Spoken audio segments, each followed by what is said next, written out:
Hello everyone. हमने last chapter में जो लेक्चर था उसमें हमने कॉम्प्लेक्स पावर पढ़ी थी। और उसी टॉपिक को थोड़ा आगे कंटिन्यू करते हैं।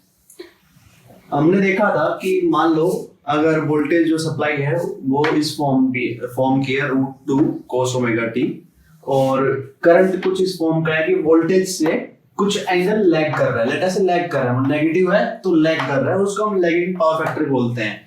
और हमने एक सर्किट भी बनाया था ये दिखाने के लिए कि इंडक्टिव सर्किट लिया था हमने एग्जांपल के तौर पे आर और एल का। और उसमें हमने दिखाया था कि जो इंस्टेंटेनियस पावर है वो इन दोनों का मल्टीप्लिकेशन है, जो सोल्व करने पे ये आया था V I cos theta 1 + cos 2 omega T plus sine है, आप ये देखिए प्लस है, plus V I sine theta sine 2 omega T. हमने ये देखा कि जब लैगिंग पावर फैक्टर है तो ये प्लस साइन है, और अगर ये प्लस होता तो ये माइनस का साइन आता अगर हम सोल्व करते तो हमने ये देखा कि जब पावर फैक्टर लैगिंग है तो पावर में जो रिएक्टिव पार्ट है वो पॉजिटिव रहेगा। इसके लिए हमने एक टर्म निकाली एस, उसको बोलते थे एपरेंट पावर। वो होगा V × I का कॉन्जुगेट।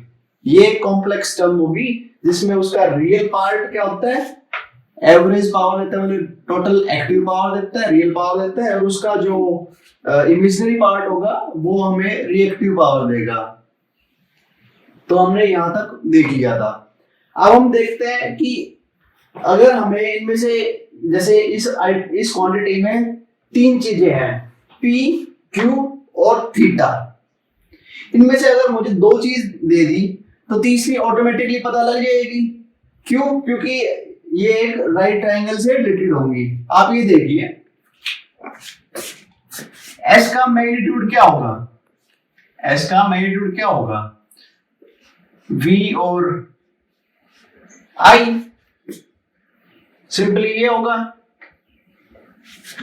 P का मैग्नीट्यूड क्या है, ये हमने दिखा ही रखा है,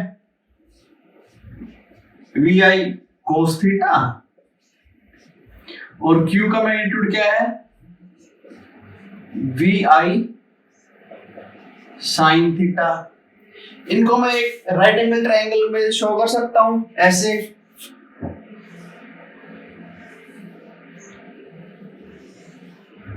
ये मान लीजिए एंगल थीटा है, ये हो गया एपरेंट पावर आपका। तो VI cos थीटा क्या बनेगा, ये वाले साइड ट्रायंगल की, ये क्या होता है एक्टिव पावर के बराबर, और ये क्या साइड बनेगी VI sin थीटा।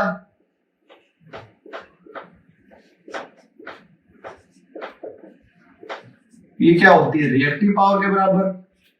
तो जब आपका करंट लैगिंग है, मतलब एक पावर फैक्टर नेगेटिव है, तो Q की वैल्यू पॉजिटिव है।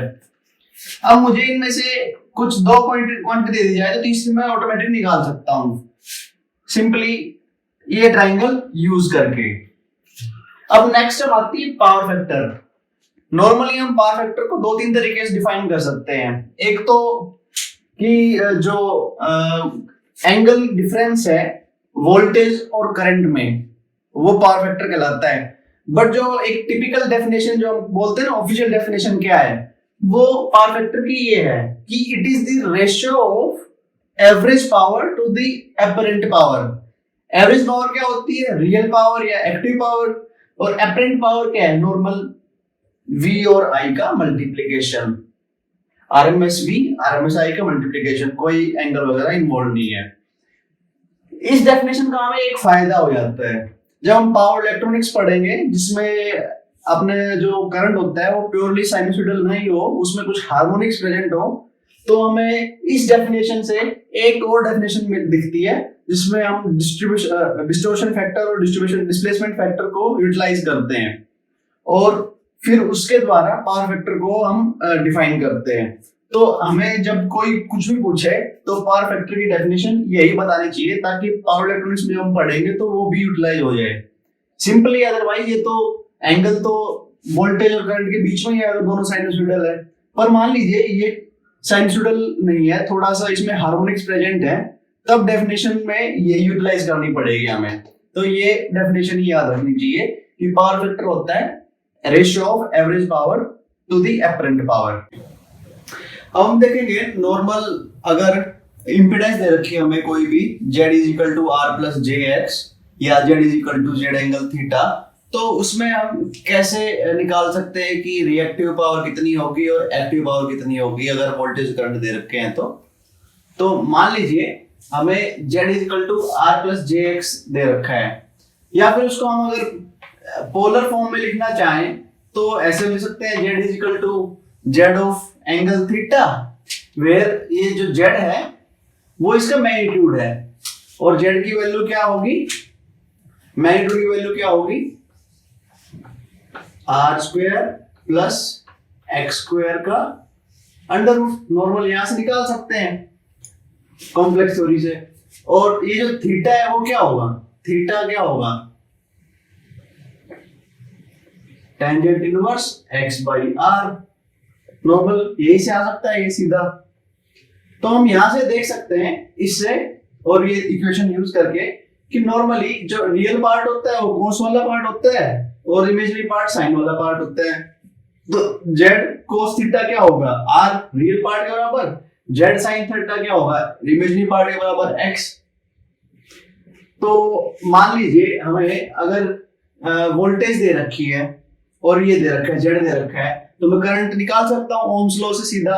Current is equal to v by Z, v की वैल्यू मैंने ये रख दी v एंगल 0, z की वैल्यू दी z एंगल थीटा, तो करंट की वैल्यू क्या आ गई v by Z minus theta, v by Z को मैं लिख देता हूं i, ऐसे लिख सकता हूं, ठीक है। तो आप ये देखिए ओम्स लॉ से मैंने ये निकाला कि v by Z is equal to i, तो यहां से ऐसे भी लिख सकता हूं v is equal to I Z, simple multiplication ही है। और हमने देखा था पावर क्या होती है, एक्टिव पावर क्या होती है, P is equal to v into I into cos theta. अब मैंने I की वैल्यू v बाई जेड रखी थी और v की वैल्यू मैंने ये बताई यहां से, तो आप ये देखिए P इज इक्वल टू क्या आएगा, मैंने v की वैल्यू रख दी आई जेड, आई ऑलरेडी है तो क्या बनेगा आई स्क्वायर जेड कोस थीटा। तो जेड कोस थीटा क्या है आर, तो रिएक्टिव पावर क्या होगी नॉर्मल करंट का मैग्नीट्यूड स्क्वायर इनटू आर। मतलब अगर मुझे सिंपल एक सर्किट दे रखा है जिसमें इंपीडेंस दे रखी है z is equal to R plus J X और करंट दे रखा है, करंट का मैग्नीट्यूड दे रखा है, तो मैं डायरेक्ट एक्टिव पावर निकाल सकता हूं करंट के मैग्नीट्यूड के स्क्वायर से और उसके मल्टीप्लिकेशन विद आर से। सिमिलरली जो Q होता है वो क्या होता है v i sin थीटा, इससे क्या निकलेगा v की वैल्यू फिर से मैंने आई जेड रख दी तो क्या बना I square Z sine theta. Z sine theta क्या है x, तो क्या आ जाएगा Q is equal to I square x। तो मैं सिर्फ रिएक्टिव पावर भी निकाल सकता हूं अगर मुझे आई दे रखा है और r प्लस जे एक्स दे रखा है, तो सिंपली क्या आएगा आई स्क्वायर एक्स, Q की वैल्यू कितना सिंपल है। या फिर मुझे एंगल थीटा दे रखा हो या इनमें से एक भी दे रखा तो मैं इस ट्रायंगल से भी निकाल लूंगा। अब हम नेक्स्ट उसमें देखेंगे 2-3 न्यूमेरिकल एग्जांपल्स ताकि हमें ये जो कॉन्सेप्ट हमने पढ़े हैं उनको यूटिलाइज कर सके हम उसके क्वेश्चंस को सॉल्व करने में।